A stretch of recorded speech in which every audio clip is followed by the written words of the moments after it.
প্রচণ্ড বৃষ্টির কারণে রেডি হয়ে বসেছিলাম, বের হতে পারি নাই। বৃষ্টি থামছে, এখন এই তো বের হয়ে যাব। আর রঙ্গন তো ওর পিসির কাছে আগেই চলে আসছে নিচে।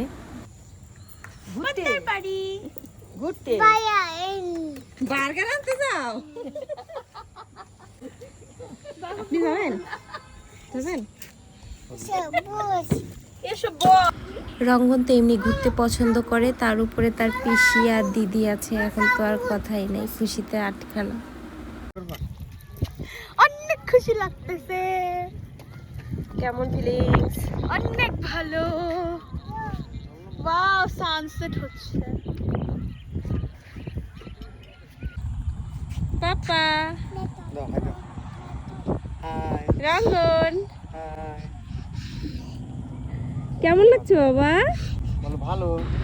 আমরা রওনাই করছি 4:30টার পরে, তার উপরে আবার মেঘলা পরিবেশ। ভাবছিলাম একদম সন্ধ্যা হয়ে যাবে, হয়তো ঘুরতে পারবো না, কিন্তু পদ্মার পাড়ে এসে এত ভালো লাগতেছে, এত সুন্দর পরিবেশ।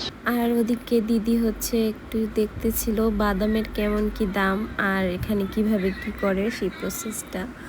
আর আমরা এই যে 3 জন এক ফ্রেমে বেশি থাকা হয় না, কারণ আমাদের 3 জনের একসাথে ঘুরতেই বের হওয়া হয় বেশি। সবাই অনেক ভালো থাকবেন, ধন্যবাদ সবাইকে।